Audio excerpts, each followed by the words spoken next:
ഉന്നതി വെടിഞ്ഞവനീ മണ്ണിൽ താണു വന്നവനീ എനിക്കായി തല്ലയോ ക്രൂശിങ്കൽ ജീവനെ തന്നത് യേശുവേ രക്ഷാദായക നിന്റെ സന്നിധി വരുന്നു എൻ്റെ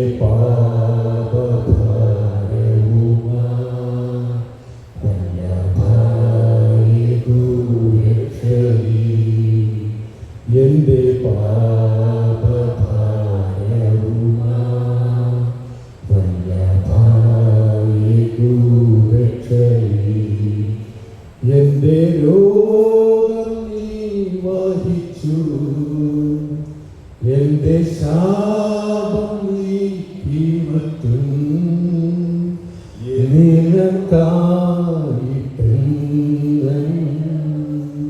ഞാനീ ജീവിക്കും നിശ്ചയം യേശുവേ രക്ഷാദായക നിന്റെ സന്നിധി വരുന്നു എൻ്റെ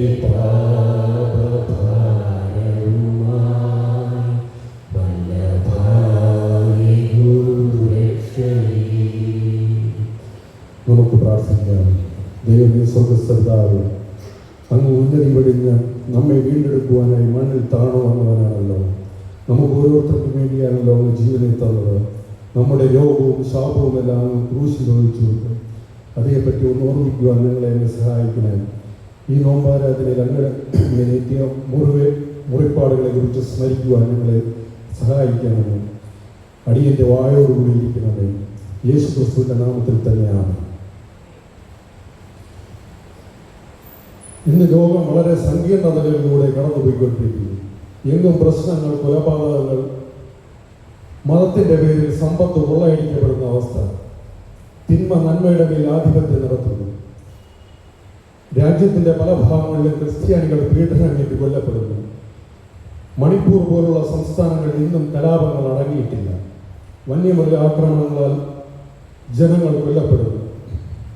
പിഞ്ചു കുഞ്ഞുങ്ങളെ മാതാപിതാക്കൾ തന്നെ കൊല്ലുന്ന അവസ്ഥ. കുഞ്ഞുങ്ങൾ അച്ഛനമ്മമാരെ മക്കൾ തല്ലിക്കൊല്ലുന്നു. ക്യാൻസർ പോലുള്ള മാരക രോഗങ്ങൾ പടർന്നു പിടിച്ചുകൊണ്ടിരിക്കുന്നു. എങ്ങും അസമാധാനം കൊടികുത്തി വാഴുന്നു. ഇതിനിടയിൽ ദൈവം നമ്മെ തങ്കക്കരത്തിൽ സൂക്ഷിച്ച കൃപയോർത്ത് നമുക്ക് സ്തോത്രം ചെയ്യാം. Hallelujah, hallelujah, hallelujah. ഇന്നത്തെ ചിന്തയ്ക്കായി എടുത്തിരിക്കുന്ന വേദഭാഗം യെശയ്യാ പ്രവാചകന്റെ പുസ്തകം 53-ാം അധ്യായം അതിൻ്റെ 5-ാം വാക്യം. എന്നാൽ അവൻ നമ്മുടെ അതിക്രമങ്ങൾ നിമിത്തം മുറിവേറ്റും നമ്മുടെ അകൃത്യങ്ങൾ നിമിത്തം തകർന്നുമിരിക്കുന്നു. നമ്മുടെ സമാധാനത്തിനായുള്ള ശിക്ഷ അവൻ്റെ മേലായി, അവൻ്റെ അടിപ്പിണരുകളാൽ നമുക്ക് സൗഖ്യം വന്നിരിക്കുന്നു. ഇവിടെ പറയുന്നത് നമ്മുടെ ഓരോരുത്തരുടെ അതിക്രമങ്ങൾ നിമിത്തം യേശു കർത്താവ് മുറിവേറ്റും നമ്മുടെ അകൃത്യങ്ങൾ നിമിത്തം യേശു കർത്താവ് തകർന്നു വരിക്കുന്നുവെന്നാണ്. നമുക്ക് സമാധാനം ലഭ്യമാകുന്നതിനായി അവൻ ശിക്ഷ ഏറ്റുവാങ്ങി. അവൻ്റെ അടിപ്പിണരുകളാൽ നമുക്ക് സൗഖ്യം വന്നിരിക്കുന്നു. യേശു ക്രിസ്തുവിൻ്റെ അടിപ്പിണരുകളാൽ നമുക്ക് സൗഖ്യം വന്നിരിക്കുന്നു. ആ അടിപ്പിണരുകളാൽ സൗഖ്യം എന്ന വിഷയത്തിൽ നമ്മുടെ എൻ്റെ വീട്ടിൽ സംഭവിച്ച ഒരു സൗഖ്യത്തിൻ്റെതായ ഒരു സാക്ഷ്യം ഞാൻ ഇപ്പോൾ പറയാം. എൻ്റെ പിതാവ് പപ്പ ശ്രീ ജി ജ്ഞാനദാസ് ടീച്ചർ ഈ സഭയിൽ വളരെ കാലം ചർച്ച് കമ്മിറ്റി അംഗമായി അക്കൗണ്ടൻ്റായും ഒക്കെ നല്ല രീതിയിലുള്ള സേവനം ചെയ്ത വ്യക്തിയാണ്. അദ്ദേഹത്തിൻ്റെ ജീവിതത്തിലുണ്ടായ ഒരു അനുഭവമാണ് ഞാനിവിടെ പറയുന്നത്. ഒരു 20 വർഷങ്ങൾക്ക് മുമ്പ് ഒരു ദിവസം രാവിലെ ഉറക്കമുണർന്ന് നോക്കിയപ്പോൾ പപ്പ കട്ടിലിൽ ബോധരഹിതനായി കിടക്കുകയാണ്. അമ്മ അപ്പോൾ ഇവിടെ ഇല്ല. അമ്മ മലപ്പുറത്താണ് ജോലി ചെയ്യുന്നത്. പപ്പയെ താങ്ങിയെടുത്ത് നേരെ കാരക്കോണ ഹോസ്പിറ്റലിലേക്ക് കൊണ്ടുപോയി. അവിടെ 2 ആഴ്ചയോളം ICUലായിരുന്നു. ഓർമ്മയില്ല, കഴിക്കുന്ന ആഹാരമൊന്നും കഴിക്കുന്നില്ല. 2 പേർ ചേർന്നാലേ പൊക്കി ഇരുത്താൻ പറ്റും. അങ്ങനെ ഒരു ദയനീയ അവസ്ഥ. അസുഖങ്ങളൊന്നും അവിടെ കണ്ടുപിടിക്കപ്പെടുന്നില്ല. ഓരോ ദിവസം ഇങ്ങനെ മരണത്തോട് മല്ലടിക്കുന്ന ഒരവസ്ഥ. അങ്ങനെ എല്ലാവരും വിഷമത്തിലായി. അങ്ങനെ ഇരിക്കുമ്പോൾ ഡോക്ടർമാർ പറഞ്ഞു, എന്തായാലും ഇവിടെ നിന്ന് വേറെ എവിടെയെങ്കിലും കൊണ്ടുപോകണം. നമ്മളെല്ലാവരും ആകെ അസ്വസ്ഥമായി മാറി. ആ സമയം ഒരു ഓണ സമയമാണ്. പല ആശുപത്രികളിലും ഡോക്ടർമാരില്ല. കേരളം ഇങ്ങനെ തമിഴ്നാട് ജയശേഖർ ആശുപത്രിയിലേക്ക് കൊണ്ടുപോവുകയാണ്. അവിടെ എത്തി നല്ല ട്രീറ്റ്മെൻറ്റ് കിട്ടി. ഏകദേശം 1.5 മാസത്തോളം അവിടെ ചികിത്സയിലായിരുന്നു. അങ്ങനെ ജീവിതത്തിലേക്ക് മടങ്ങി വന്നു എന്ന് പറയാം. എന്നാലും എണീറ്റ് നടക്കേണ്ട ഒരവസ്ഥയിലായില്ല. ഡോക്ടർമാർ പറഞ്ഞു എണീറ്റ് നടക്കുന്ന കാര്യം സംശയമാണ് എന്നൊക്കെയാണ്. അങ്ങനെ നമ്മൾ ഭവനത്തിലേക്ക് കൊണ്ടുവന്നു. അങ്ങനെ ഭവനത്തിൽ കിടപ്പിലാണ്. ആ സമയം ഇവിടെ നമ്മുടെ സഭയിൽ ഒരു കൺവെൻഷൻ നടക്കുകയാണ്. CUF. മനോജ് ഗിൽബർട്ട് ചേട്ടനാണെന്ന് തോന്നുന്നു സെക്രട്ടറി. അദ്ദേഹം പറയുകയുണ്ടായി, അന്നിവിടെ മുഖ്യ പ്രസംഗനായി കടന്നു വന്നത് കോട്ട ഡിവൈൻ ധ്യാന കേന്ദ്രത്തിലെ ഒരു അച്ഛനാണ്. മനോജ് ചേട്ടൻ പറഞ്ഞു, നമ്മുടെ ഭവനത്തിലേക്ക് പ്രാർത്ഥനയ്ക്കായി എന്തായാലും കൊണ്ടുവരുമെന്ന് പറഞ്ഞു അച്ഛനെ. അങ്ങനെ അവർ അച്ഛനെ കൂട്ടി നമ്മുടെ ഭവനത്തിലേക്ക് വന്നു. ആ അച്ഛൻ വന്നു. പപ്പ ഇങ്ങനെ കട്ടിൽ കിടക്കുകയാണ്. ഈ അച്ഛൻ ക്രൂശിത രൂപം എടുത്ത് ഉയർത്തി കാട്ടിയിട്ട് പറഞ്ഞു, ക്രൂശിതനായ യേശു ക്രിസ്തുവിൻ്റെ നാമത്തിൽ എണീറ്റ് നടക്കുക എന്ന് പറഞ്ഞു. ഒരാൾ പിടിച്ചാൽ മാത്രം എഴുന്നേറ്റുകൊണ്ടിരുന്ന അച്ഛൻ ചാടി എണീറ്റ് വളരെ വേഗത്തിൽ നടന്നു പോകുന്ന അത്ഭുതത്തോടെ നോക്കി നിൽക്ക് അവിടെ കൂടിയിരുന്നവർ ഞാനുമൊക്കെ കാണുകയുണ്ടായി. അച്ഛൻ ഈ 20 വർഷം കഴിഞ്ഞു ഇന്നും പല അസുഖങ്ങൾ നേരിട്ടെങ്കിലും ഇന്നും ആരുടെയും പരസഹായം കൂടാതെ എണീറ്റ് നടക്കുന്നു. എല്ലാവർക്കും കൈകളെ ഉയർത്തി ഒന്ന് ഹല്ലേലൂയ പറയാം. ഹല്ലേലൂയ. ഇതാണ് അവൻ്റെ അടിപ്പിണറ സൗഖ്യം വന്നിരിക്കുന്നു എന്ന വാക്യത്തിൻ്റെ ഏറ്റവും വലിയൊരു ഉദാഹരണം. 1 യോഹന്നാൻ 4:9 പറയുന്നു, ദൈവം തന്റെ ഏകജനായ പുത്രനെ നാം അവനാൽ ജീവിക്കേണ്ടതിന് ലോകത്തിലേക്ക് അയച്ചു എന്നുള്ളതിനാൽ ദൈവത്തിന് നമ്മോടുള്ള സ്നേഹം പ്രത്യക്ഷമായി. യേശുക്രിസ്തു നമുക്ക് വേണ്ടി മരിച്ചുവെന്നും കാര്യവലിയിൽ അവൻ യാഗമായി തീർന്നത് നമ്മുടെ പാപങ്ങൾ പരിഹരിക്കാനുമാണെന്ന് നാം ഓരോരുത്തരും വിശ്വസിക്കുന്നു. അങ്ങനെ കർത്താവുമായി വ്യക്തിപരമായ ഒരു ബന്ധത്തിലേക്ക് വളർന്നെങ്കിൽ മാത്രമേ ക്രിസ്തീയ ജീവിതം അർത്ഥപൂർണമാവുകയുള്ളൂ.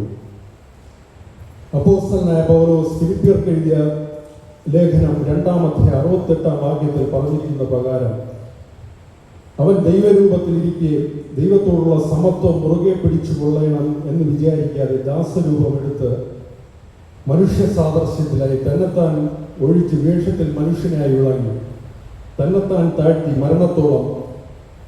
ക്രൂശിലെ മരണത്തോളം അനുസരണമുള്ളവനായി തീർന്നു. സഹോദരന് വേണ്ടി ജീവൻ ത്യജിക്കുന്ന സംഭവങ്ങൾ ലോകത്തിൽ ധാരാളമുണ്ട്. സുപ്രസിദ്ധമായ 2 പട്ടണങ്ങളുടെ കഥ, tale of 2 cities. Charles Dickens ആണ് ഈ നോവൽ എഴുതിയത്. ഈ നോവലിൽ ചാൾസ് ഡാർണി എന്ന യുവാവ് സിഡ്നി കാർട്ടൺ എന്ന തൻ്റെ സ്നേഹിതനെ രക്ഷിക്കാൻ വേണ്ടി ജീവൻ ബലി കഴിക്കുന്ന ഒരു കഥയുണ്ട്. അതുപോലെ തന്നെ 2ാം ലോക മഹായുദ്ധത്തിൽ നടന്ന യുദ്ധകാലത്ത് നടന്ന ഒരു ചരിത്ര സംഭവം ഇപ്രകാരമാണ്. 1941 പോളണ്ടിൽ നാസികളുടെ കോൺസെൻട്രേഷൻ ക്യാമ്പിൽ നിന്ന് ഒരു തടവുകാരൻ എങ്ങനെ രക്ഷപ്പെട്ടു. ഈ കോൺസെൻട്രേഷൻ ക്യാമ്പിൻ്റെ കമാൻഡർ കേണൽ ഫ്രീഷ് കോപാകുലനായി. അദ്ദേഹം പറഞ്ഞു, ഈ 24 മണിക്കൂറിനകം ഈ തടവുകാരനെ കിട്ടാത്ത പക്ഷം ഇവിടെയുള്ള ഈ തടവുകാരൻ്റെ 10 പേരെ വെടിവെച്ച് കൊല്ലുമെന്ന് പറഞ്ഞു. ഒരു രക്ഷയുമില്ല. ഈ തടവുകാരനെ കിട്ടിയില്ല, ചാടിപ്പോയ ആളിനെ കിട്ടില്ല. അങ്ങനെ 1941 ജൂലൈ മാസം 1-ാം തീയതി കേണൽ ഫ്രീഷ് ഈ തടവുകാരെല്ലാം പുറത്തേക്ക് ഇറക്കി നിർത്തിയത്. അതിൽ നിന്ന് ചൂണ്ടി 10 പേരെ മുന്നിലേക്ക് ഇങ്ങനെ നിർത്തുകയാണ്. അപ്പോൾ ഈ മുന്നിലേക്ക് വന്ന ഒരു തടവുകാരൻ കരയുന്നുണ്ടായിരുന്നു. അദ്ദേഹം കരഞ്ഞത് എൻ്റെ കുഞ്ഞ് എന്ന് പറഞ്ഞു. അപ്പോൾ പുറകെ നിന്നിരുന്ന ഒരു തടവുകാരൻ കേണലിനോട് പറയുകയാണ്, സാറേ, ഇവൻ തടവിലായതിനു ശേഷം ഇവൻ്റെ ഭാര്യ ഒരു ആൺകുഞ്ഞിനെ പ്രസവിച്ചു. ആ കുഞ്ഞിനെ കാണാനുള്ള വലിയ ആഗ്രഹം അവനുണ്ടായിരുന്നു. അപ്പോഴാണ് ഈ മരണവിളി ഉണ്ടായത്. അവനെ വെറുതെ വിട്ട് എന്നെ ഈ മരണത്തിലേക്ക് തള്ളിവിടണമെന്ന് പറഞ്ഞു. അപ്പോൾ കേണൽ ഇയാളിനെ മറ്റേയാളിനെ മാറ്റിയിട്ട് ഈ വ്യക്തിയെ മുന്നിലേക്ക് നിർത്തി വെടിവെച്ച് കൊല്ലുവാൻ ആജ്ഞാപിക്കുകയാണ് ആ 10 പേരെയും. അങ്ങനെ ആ 10 പേരെയും അവിടെ വെടിവെച്ച് കൊല്ലുകയാണ്. ഈ സഹോദരന് വേണ്ടി വെടിയേറ്റ് മരിച്ച വ്യക്തിയുടെ പേര് മാക്സ് മില്യൻ ബോബ് എന്നാണ്. തൻ്റെ കൂട്ടുകാരന് വേണ്ടി വെടിയേറ്റ് മരിച്ച ബോബ് എന്നും അറിയപ്പെടും. രക്ഷപ്പെട്ട ആ യുവാവ് എത്രമാത്രം ഈ വ്യക്തിയോട് കടപ്പെട്ടവനാണ്. ഇതാണ് നമ്മുടെ അവസ്ഥ. കർത്താവ് യേശു ക്രിസ്തു എനിക്ക് വേണ്ടി മരിച്ചു എന്ന് നാം ഓരോരുത്തരും ദൈനംദിനം ചിന്തിക്കണം. കാൽവരിയിൽ അവൻ യാഗമായി തീർന്നത് എൻ്റെ പാപങ്ങൾക്ക് വേണ്ടിയായിരുന്നുവെന്ന് നമുക്ക് ബോധ്യമാകണം. നമ്മുടെ സമാധാനത്തിനായുള്ള ശിക്ഷ അവൻ്റെ മേലായി എന്ന വാക്യത്തിൻ്റെ ഒരു ഉത്തമ ഉദാഹരണമാണിത്. ഓർത്തഡോക്സ് സഭയുടെ ആരാധനയിൽ പ്രഭാതത്തിൽ ചൊല്ലുന്ന ഒരു ഗീതമുണ്ട്. നമ്മുടെ കർത്താവ് മരിച്ച ശേഷം പാതാളത്തിൽ ചെന്ന് ആദമിനോട് പറയുന്നതായ ഒരു വർണ്ണന. നീ കുറ്റം ചെയ്തതിനല്ലോ ഞാൻ കൊണ്ടടികൾ. നീ ഏതേൻ തോട്ടത്തിൽ കുറ്റം ചെയ്തതിനാലാണ് ഞാൻ ഈ അടികളെല്ലാം കൊണ്ടത്. ഏതൻ കനി നീ തിന്നതിനാൽ കയ്പ് കുടിച്ചേ ഞാൻ. ഏതെങ്കിലും നീ തിന്നരുതെന്ന് പറഞ്ഞ കനി നീ തിന്നതിനാൽ എന്നെ ക്രൂശിൽ വെച്ച് കയ്പുനീർ അവർ കുടിപ്പിച്ചു. നഗ്നതയാൽ നീ ഇലകൾ ചാർത്തി നഗ്നതയോടെ എന്നെ അവർ തൂക്കി. നീ വിലക്കപ്പെട്ട കനി കഴിച്ച് നഗ്നനാണെന്നറിഞ്ഞ് നീ ഏതേൻ തോട്ടത്തിൽ വെച്ച് ഇലകളെല്ലാം ചേർത്ത് നഗ്നത മറച്ചപ്പോൾ അതിനാൽ നഗ്നതയോടെ എന്നെ ക്രൂശിൽ തൂക്കി. ഞാൻ ചിന്തിയ പാപത്താൽ പോയി കോപത്താതല്ലോ. ഞാൻ ക്രൂശിൽ രക്തം ചിന്തിയപ്പോൾ എൻ്റെ പിതാവിനുണ്ടായിരുന്ന കോപം അതിലൂടെ മാറിയെന്നാണ് ഈ ഗീതം പറയുന്നത്. എത്ര മനോഹരമായ ഒരു ഗീതമാണ്. അടുത്തതായി നമുക്ക് നോമ്പിനെ കുറിച്ച് ചിന്തിക്കാം. നോമ്പ് നമുക്ക് സമ്മാനിക്കുന്നത് സുഖമുള്ള ഒരു നോവാണ്.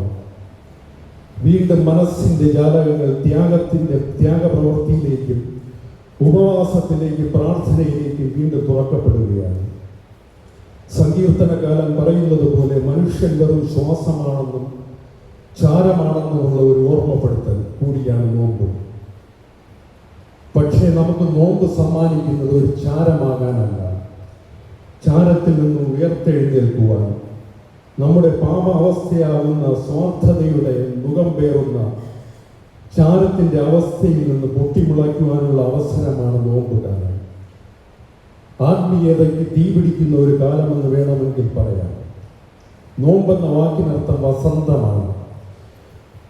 ജീവിതത്തിൽ നഷ്ടപ്പെട്ടു പോയ ദൈവകൃപയുടെ ദൈവ സാന്നിധ്യത്തെ വസന്തമാക്കിക്കൊണ്ട് വരുവാനുള്ള ദിനങ്ങളാണ് നോമ്പ് കാലം. ഈ നോമ്പ് കാലത്തേക്ക് നാം പ്രവേശിക്കുമ്പോൾ 4 ചിന്തകൾ നമ്മെ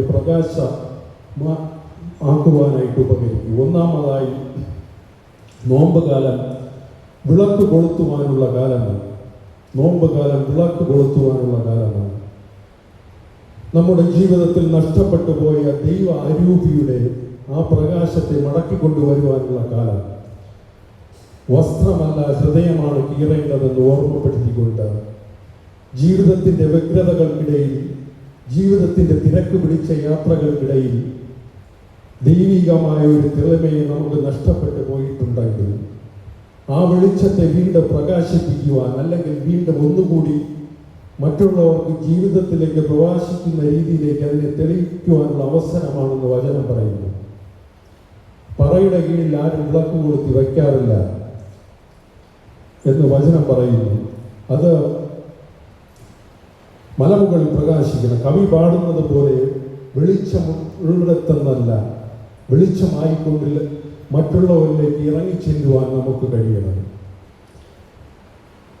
പ്രകാശിക്കുവാനുള്ള ദൈവം നൽകുന്ന നല്ലൊരു അവസരമാണിത്. ആത്മീയതയുടെ ഒരു പ്രകാശം നമ്മളിലൂടെ പരക്കുവാനായിട്ട് ഈ നോമ്പുകാലം നിങ്ങളെ സഹായിക്കട്ടെ. തപസ്സുകാലം നൽകുന്ന രണ്ടാമത്തെ ചിന്ത ഈശ്വരനെ, ദൈവത്തെ കുറച്ചുകൂടി ഗൗരവമായി എടുക്കുവാനുള്ള ഒരു കാലഘട്ടമാണ്. ഈശ്വരനെ കുറച്ചുകൂടി ഗൗരവമായി എടുക്കുവാനുള്ള കാലഘട്ടം. ആചാരങ്ങളിലും അനുഷ്ഠാനങ്ങളിലും ഭക്തി അഭ്യാസത്തിലും മാത്രം ഒതുങ്ങി നിൽക്കുന്ന ദൈവത്തെ ജീവിതത്തിലേക്ക് കുറച്ചുകൂടി ആത്മാർത്ഥമായി എടുക്കുവാനുള്ള സമയം. വചനത്തിൽ പറയുന്നത് പോലെ പുറം മോടികളിലല്ല, പുറം കാഴ്ചയിലല്ല, നമ്മുടെ അകത്തളങ്ങളിലേക്ക് ക്രിസ്തുവിനെ കൂട്ടിക്കൊണ്ടുവരുവാനുള്ള അവസരമാണ് ഈ നോമ്പുകാലം. നമ്മുടെയൊക്കെ ജീവിതയാത്രകൾക്കിടയിൽ നമ്മുടെ പ്രാർത്ഥനകളും ഭക്തി പ്രകടനങ്ങളുമെല്ലാം പുറം മോടിയിൽ ഒതുങ്ങുന്നുവെങ്കിൽ നമ്മുടെ ജീവിതത്തിൽ വ്യക്തമായി ഇടപെടുന്ന ദൈവത്തെ ഒപ്പം കൂട്ടുവാനുള്ള ഒരവസരം. ക്രിസ്തുവിനെ നഷ്ടപ്പെട്ടുകൊണ്ടിരിക്കുന്ന ഈ കാലത്തിൽ ക്രിസ്തുവിനെ സ്വന്തമാക്കിക്കൊണ്ട് ദൈവിക ചിന്തയിൽ ഗൗരവം ഏറ്റെടുത്തുകൊണ്ട് മറ്റുള്ളവരുടെ നമ്മുടെ ജീവിതത്തിൽ ദൈവത്തിൻ്റെ സ്പന്ദനമായി മാറുവാനുള്ള നല്ല 40 രാവുകളാണ് നോമ്പ് നമുക്ക് സമ്മാനിക്കുന്നത്.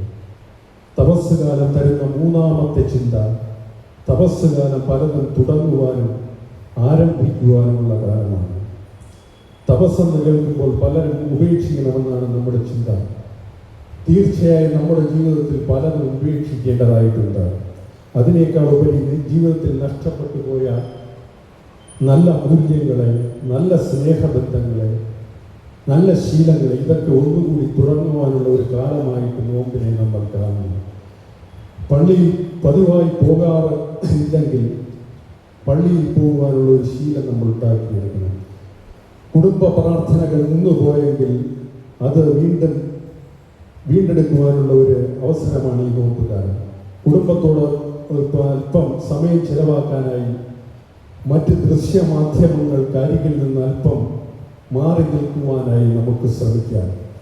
ജീവിതത്തിൽ നഷ്ടപ്പെട്ടു പോയ നമ്മുടെ ചെറുപ്പകാലത്ത് പോലും ഉണ്ടായിരുന്ന ചില നല്ല ശീലങ്ങൾ ഉണ്ട്. അത് ഒന്നുകൂടെയൊക്കെ ഒന്ന് പുതുക്കി ആരംഭിക്കുവാനായിട്ട് ഉള്ള അവസരമാണിത്. ആ നല്ല ശീലങ്ങളെ, മൂല്യങ്ങളെ നമ്മൾ ഒന്നുകൂടി ജീവിതത്തിലേക്ക് തുടങ്ങുമ്പോൾ ജീവിതത്തിൽ നമ്മൾ പുതിയ വ്യക്തിയായി മാറുകയാണ്. പഴയ മനുഷ്യനെ ഒഴിഞ്ഞു മാറ്റി പുതിയ മനുഷ്യനാവുന്ന അവസ്ഥ. ജീവിതത്തിൽ ചിലതിൻ്റെയൊക്കെ ആരംഭം കുറിക്കാൻ നല്ല നല്ല ശീലങ്ങളിലൂടെ, നല്ല പുണ്യങ്ങളിലൂടെ, നല്ല ഇടപെടലിലൂടെ, നല്ല ദൈവ സാന്നിധ്യത്തിലൂടെ നമ്മുടെ പുതിയ വസന്തകാലത്തിലേക്കാണ് നോമ്പ് നമ്മെ ക്ഷണിക്കുന്നത്. ഓർക്കുക, ഈ 40 ദിനരാത്രങ്ങൾ നമുക്ക് ദൈവകൃപയുടേതാകട്ടെ. മോശ 40 ദിനരാത്രങ്ങൾ ദൈവത്തോടൊപ്പമായിരുന്നു. അതിനുശേഷം ഇറങ്ങി വന്നപ്പോൾ മോശയുടെ മുഖം പ്രകാശിച്ചു എന്നാണ് വചനം പറയുന്നത്. നമ്മുടെ ജീവിതത്തെ പ്രകാശിക്കാൻ കഴിയുന്ന നന്മയുടെ വസന്തകാലമായിട്ട് ഈ നോമ്പുകാലം മാറട്ടെ. നമ്മുടെ ജീവിതത്തിൽ ദൈവത്തിന് കൊടുക്കുവാൻ എന്ത് എന്ന ചിന്ത ഈ നോമ്പുകാലത്തെ അനുഗ്രഹമാവട്ടെ. നാലാമത്തേത്, അവസാനത്തേതുമായ ചിന്ത, നോമ്പുകാലം നമ്മുടെ അരുമപിതാവായ ദൈവത്തോട് ചേർന്നിരിക്കുന്ന ഒരു കാലമാകണം. നോമ്പുകാലം നമ്മുടെ അരുമപിതാവായ ദൈവത്തോട് ചേർന്നിരിക്കുന്ന ഒരു കാലമാണ്. ഒരു കോടതി രംഗം ഓർമ്മ വരിക. ഒരു കോടതിയിൽ അത് ബന്ധപ്പെട്ട ഒരു കാര്യമാണ്, ഒരു സംഭവമാണ് ഞാൻ പറയാൻ ആഗ്രഹിക്കുന്നത്. ഒരപ്പൻ മകനെതിരെ കേസ് കൊടുത്തിരിക്കുകയാണ്. കാരണം അപ്പൻ പറയുന്നത്, ഞാൻ ഈ മകനെ പഠിപ്പിച്ച് വലുതാക്കി ജോലിയെല്ലാം കിട്ടി, അവൻ ഒരു വീടൊക്കെ വെച്ച് താമസിക്കുന്നു, പക്ഷേ ഞാനിവന് ചിലവാക്കിയതിൽ എൻ്റെ ഒരു പൈസ പോലും എനിക്ക് തിരികെ ലഭിക്കുന്നില്ല. അതിനാൽ കോടതി ഇടപെട്ട് ഓരോ മാസത്തിലും നിശ്ചിത തുക എനിക്ക് ലഭ്യമാകണമെന്നുള്ള ഒരു പരാതി അദ്ദേഹം കോടതിയിൽ സമർപ്പിച്ചിരിക്കുകയാണ്. ഈ വിവരമൊന്നും മകൻ അറിയുന്നില്ല. മകൻ്റെ കയ്യിൽ വക്കീൽ നോട്ടീസ് കിട്ടിയപ്പോഴാണ് മകൻ ഈ വിവരം അറിയുന്നത്. മകൻ ആകെ പരിഭ്രാന്തനായി. മകൻ നേരെ ഓടി അപ്പൻ്റെ അടുത്തേക്ക് പോവുകയാണ്. അപ്പൻ അവിടെ അപ്രത്യക്ഷമായി. അതിനുശേഷം കോടതിയിലാണ് ഇവർ കാണുന്നത്. ന്യായാധിപൻ നിൽക്കുന്നു, അപ്പൻ നിൽക്കുന്നു, മകൻ. അവിടെ വെച്ചും അപ്പൻ ഈ പരാതി ന്യായാധിപനോട് ആവർത്തിക്കുകയാണ്. എൻ്റെ ഈ മകനെ ഞാൻ വളരെയധികം കഷ്ടപ്പെട്ട് ബുദ്ധിമുട്ടി പ്രയാസങ്ങളൊക്കെ സഹിച്ച് എല്ലാം സഹിച്ച് പഠിപ്പിച്ച് വലുതാക്കി ജോലിയെല്ലാം കിട്ടി അവർ ഉയർന്ന നിലകളിലേക്ക് എത്തി അവൻ ഭവനമൊക്കെ വെച്ച് എല്ലാം നല്ല ലെവലിൽ. പക്ഷേ എനിക്ക് തിരിച്ചൊന്നും ലഭിക്കുന്നില്ല. എനിക്ക് എന്തെങ്കിലും ഓരോ മാസവും എന്തെങ്കിലും തുക എനിക്ക് ലഭ്യമാകണം. അപ്പോൾ ഈ ന്യായാധിപൻ അപ്പനോട് ചോദിക്കുകയാണ്, നിങ്ങൾക്ക് എന്താണ് വേണ്ടത്? അത് എനിക്ക് ഓരോ മാസവും മകൻ $30 വീതം എനിക്ക് തരണം. അപ്പോൾ ആ മകൻ അത് സമ്മതിക്കുകയാണ്. മകൻ അപ്പോൾ പറയുകയാണ്, ഞാൻ ഒരു 10 വർഷത്തേക്കുള്ള തുക ഞാൻ ഇപ്പോൾ തന്നെ പിതാവിന് കൊടുക്കുവാൻ തയ്യാറാണ്. അപ്പോൾ അപ്പൻ വീണ്ടും ഇടപെട്ട് സംസാരിക്കുകയാണ്, അങ്ങനെ ഒരുമിച്ച് തുക വേണ്ട, ഓരോ മാസവും $30 വീതം നീ എൻ്റെ കയ്യിൽ കൊണ്ടു തരണം. അത് ബാങ്ക് ട്രാൻസാക്ഷനോ മൊബൈൽ ട്രാൻസാക്ഷനോ ഒന്നും പറ്റില്ല, അത് നേരിട്ട് എൻ്റെ കയ്യിൽ തന്നെ കൊണ്ടു തരണം. ഈ അഭ്യർത്ഥന ന്യായാധിപൻ സ്വീകരിച്ചു. ന്യായാധിപൻ വിധി പ്രസ്താവിക്കുകയാണ്. ഓരോ മാസവും ഈ മകൻ $30 അപ്പൻ്റെ കയ്യിൽ കൊണ്ടുപോയി കൊടുക്കണം. അങ്ങനെ വിധി പ്രസ്താവം കഴിഞ്ഞു. കോടതിയെല്ലാം പിരിഞ്ഞ് മകൻ ഇങ്ങനെ പുറത്തേക്ക് ഇറങ്ങുകയാണ്. മകൻ പുറത്തേക്ക് ഇറങ്ങി പോക്കറ്റിൽ നിന്ന് പേഴ്സ് എടുത്ത് $30 കയ്യിലെടുത്ത് ഇങ്ങനെ നിൽക്കുകയാണ്. ഈ മാസത്തെ തുക അപ്പന് നൽകാനാണ്. അങ്ങനെ നിൽക്കുമ്പോൾ ഒരു വഴിയായി അപ്പനും പുറത്തേക്ക് വരുന്നു. അപ്പോൾ തന്നെ ജഡ്ജി ന്യായാധിപന് പുറത്തേക്ക് വരികയാണ്. അപ്പോൾ ന്യായാധിപൻ ഈ അപ്പനോട് ചോദിക്കുന്നു, എടോ തനിക്ക് എന്തിനാണോ ഈ $30? അതിൻ്റെ ഒന്നും ആവശ്യം തനിക്കില്ലല്ലോ. അപ്പോൾ ഈ അപ്പൻ പറയുന്ന ഒരു മറുപടിയുണ്ട്, ഞാൻ ഈ $30 അല്ല ചോദിച്ചത്, ഓരോ മാസവും ഈ മകൻ ഈ $30 എൻ്റെ അടുത്ത് വരുമ്പോൾ അവൻ്റെ ഒരു സാമീപ്യമാണ് ഞാൻ ആവശ്യപ്പെട്ടത്. അല്ലാതെ എനിക്ക് ഈ $30 ആവശ്യമില്ല. എനിക്ക് $30 ലക്ഷം വരെ എൻ്റെ കൈവശമുണ്ട്. ഞാൻ ഈ ഡോളറല്ല ആവശ്യപ്പെട്ടത്, മകൻ്റെ ഒരു സാമീപ്യമാണ് ഞാൻ ആവശ്യപ്പെട്ടത്. ഇതെല്ലാം കേട്ടുകൊണ്ട് മകൻ അപ്പുറത്ത് നിൽക്കുകയാണ്. മകൻ ഇങ്ങനെ പുറകെ കൂടെ വന്ന് അപ്പനെ ഇങ്ങനെ പുറകെ കൂടെ കെട്ടിപ്പിടിക്കുകയാണ്. കെട്ടിപ്പിടിച്ചിട്ട് അപ്പൻ്റെ കാതിൽ പറയുന്ന ഒരു കാര്യമുണ്ട്. മകൻ പറയുന്നു, അപ്പ ഈ $30 ഓരോ ഡോളർ വീതം ഓരോ ദിവസവും അപ്പൻ്റെ കയ്യിൽ കൊണ്ട് വരുന്നതിന് അപ്പൻ എന്തെങ്കിലും ബുദ്ധിമുട്ടുണ്ടോ എന്ന്. അപ്പൻ വളരെ സന്തോഷം കൊണ്ട് മതി മറക്കുകയാണ്. അപ്പൻ വിചാരിച്ച കാര്യമെല്ലാം അവിടെ നടക്കുകയാണ്. ഈ മകൻ, ഞാൻ എൻ്റെ അപ്പൻ്റെ മനസ്സിനെ ഇതുവരെ മനസ്സിലാക്കിയില്ലല്ലോ എന്നുള്ള വിഷമം കൊണ്ട് ആ വിഷമം കണ്ണുനീരായി അപ്പൻ്റെ ചുമലിലേക്ക് ഇങ്ങനെ ഒഴുകി വീഴുകയാണ്. അവരങ്ങനെ കെട്ടിപ്പിടിച്ചുകൊണ്ട് കോടതി വരാന്ത വിട്ടിങ്ങനെ പോകുമ്പോൾ ഈ ന്യായാധിപൻ അതെല്ലാം ഇങ്ങനെ നോക്കിക്കൊണ്ട് മതിമറന്ന് നിൽക്കുകയാണ്. കഥ, ഈ സംഭവം ഇവിടെ തീരുന്നില്ല. ഇതിൻ്റെ പ്രധാന ഭാഗം ഇനിയാണ് വരുന്നത്. അങ്ങനെ ഈ ന്യായാധിപൻ ഈ അപ്പനെയും മകനെയും ഇങ്ങനെ പോകുന്നത് ഇങ്ങനെ നോക്കിക്കൊണ്ട് മതിമറന്ന് നിൽക്കുമ്പോൾ ഡ്രൈവർ വന്ന് വിളിക്കുകയാണ്, സാറേ നമുക്ക് വീട്ടിലേക്ക് പോകട്ടെ. അപ്പോൾ ഈ ന്യായാധിപൻ ഡ്രൈവറോട് പറയുന്ന ഒരു മറുപടിയുണ്ട്, എടോ നീ പൊക്കോ, എൻ്റെ അപ്പനെ കണ്ടിട്ടേ ഞാൻ ഇന്ന് വരുന്നുള്ളൂ എന്ന്. ഈ ന്യായാധിപനും അപ്പനും തമ്മിൽ വളരെ പിണക്കത്തിലായിരുന്നു. അന്ന് ആ ന്യായാധിപൻ തീരുമാനിക്കുകയാണ്, ഇന്ന് അപ്പനെ ചെന്ന് കാണണമെന്ന്. ഈ വിധിവാചകം മാറ്റിമറിച്ചത് അപ്പനെയും മകനെയും മാത്രമായിരുന്നില്ല, ഈ ന്യായാധിപന്റെ ജീവിതത്തിൽ തന്നെയായിരുന്നു. പ്രിയമുള്ളവർ, ഈ നോമ്പ് കാലഘട്ടം ഇതുപോലെ സ്നേഹപിതാവായ ദൈവത്തോട് നമുക്ക് ചേർന്ന് നിൽക്കാം. സ്നേഹപിതാവായ ദൈവം നമ്മളെ മക്കളെ പോലെ തൻ്റെ സാമീപ്യം ആവശ്യപ്പെടുന്നു. നമുക്ക് ഈ നോമ്പ് കാലം അവൻ്റെ അടുക്കലേക്ക് കടന്നു ചെല്ലാം. അതിനായി ദൈവം എല്ലാവരെയും അനുഗ്രഹിക്കുമാറാകട്ടെ. ആമേൻ. എല്ലാവർക്കും എഴുന്നേറ്റ് പ്രാർത്ഥിക്കാം. ഒരു പാട്ടിൻ്റെ ചരണം എല്ലാവരും ചേർന്ന് പാടാം. ലോകത്തിൻ ബാലത കോമളത്വം വസ്തുവകകൾ പൊന്നാ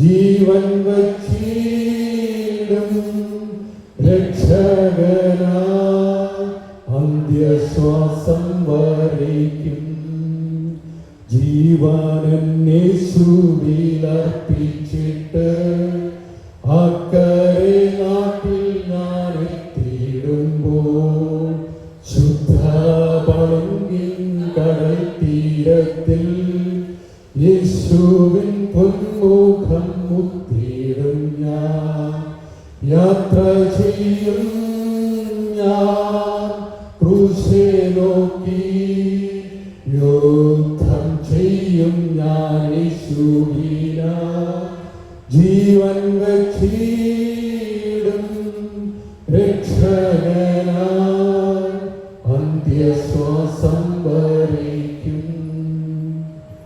നമുക്ക് പ്രാർത്ഥിക്കാം. ദൈവമേ സ്വർഗസ്ഥപിതാവേ, ക്രൂശിനെ നോക്കി യാത്ര ചെയ്യാൻ ഓരോരുത്തരെയും ഇടയാക്കണമേ. അടിപ്പിണരുകൾ സൗഖ്യം ലഭിച്ചിരുന്ന വചനത്തെക്കുറിച്ച് ചിന്തിക്കാൻ നമ്മെ അങ്ങ് സഹായിച്ചല്ലോ. സഹോദരന് വേണ്ടി വെടിയേറ്റ് മരിച്ച ബോബിനെ കുറിച്ച് പഠിച്ചുവല്ലോ.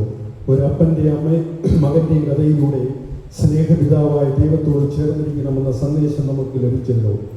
ഈ നോമ്പുകാലത്തെ അങ്ങ് അനുഗ്രഹിച്ചു നൽകണമേ. വീണ്ടും പ്രാർത്ഥിക്കാം.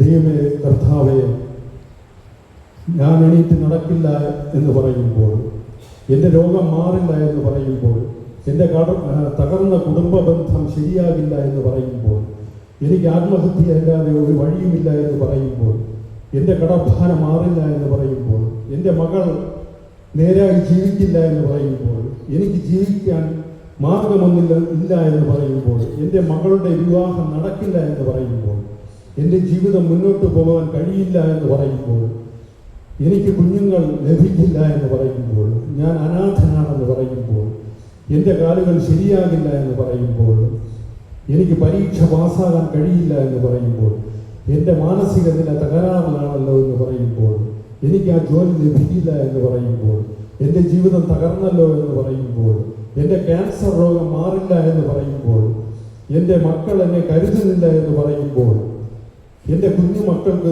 രോഗം മാറുന്നില്ല എന്ന് പറയുമ്പോൾ, ഈ രാത്രിയിൽ കർത്താവായ യേശു ക്രിസ്തുവിൻ്റെ ആണിപ്പനുള്ള കരം നീട്ടി നമ്മെ തൊടുന്നു. അടിപ്പിണരാൽ സൗഖ്യം, അടിപ്പിണരാൽ സൗഖ്യം. എല്ലാ രോഗങ്ങളും ഭാരങ്ങളും പ്രയാസങ്ങളും എല്ലാം മാറിപ്പോകുന്നതിനായി പ്രാർത്ഥിക്കുന്നു യേശു ക്രിസ്തുവിൻ്റെ നാമത്തിൽ തന്നെ. ദൈവമേ കർത്താവേ, സൗഖ്യം നൽകിയതിനായി നന്ദി പറയുന്നു. സാന്ത്വനം നൽകിയതിനായി നന്ദി പറയുന്നു. അങ്ങനെ സാന്നിധ്യം അനുഭവിച്ചതിനായി നന്ദി പറയുന്നു. സഭയെ നയിക്കുന്ന രണ്ട് പുരോഹിതന്മാരെ അനുഗ്രഹിച്ച് ആശീർവദിക്കണമെന്ന് പ്രാർത്ഥിക്കുന്നു. ദൈവമേ കർത്താവേ, ഈ നോമ്പാരാധനയിൽ ഈ 40 ദിവസങ്ങളിലും ഓരോ ഭാഗങ്ങൾ വഹിക്കുന്ന നിന്റെ മക്കളെ അങ്ങ് അനുഗ്രഹിച്ച് ആശീർവദിക്കണമെന്ന് പ്രാർത്ഥിക്കുന്നു. ദൈവമേ കർത്താവേ, നമ്മുടെ ചർച്ച സെക്രട്ടറിക്കായി പ്രാർത്ഥിക്കുന്നു. ദൈവമേ, രോഗത്തിൻ്റെ പ്രയാസങ്ങളിലായിരിക്കും അത് പൂർണ്ണമായ മാറ്റണമെന്ന് പ്രാർത്ഥിക്കുന്നു. ദൈവമേ കർത്താവേ, ഈ നോമ്പിൻ്റെ 40 ദിനരാത്രങ്ങൾ കഴിഞ്ഞു ഈസ്റ്ററിൻ്റെ സന്തോഷത്തിലേക്ക് പ്രവേശിക്കുവാൻ ദൈവമേ കർത്താവെ നമ്മുടെ ഓരോരുത്തരെയും അനുഗ്രഹിക്കണമെന്ന് പ്രാർത്ഥിക്കുന്നു. ദൈവമേ കർത്താവെ, ഇന്ന് കടന്നു വന്നിരിക്കുന്ന ഓരോരുത്തരെയും അനുഗ്രഹിച്ച് ആശീർവദിക്കണമെന്ന് പ്രാർത്ഥിക്കുന്നു. അങ്ങയുടെ കൃപയുടെ മറവിൽ മറച്ചുകൊള്ളണം യേശു ക്രിസ്തുവിൻ്റെ നാമത്തിൽ.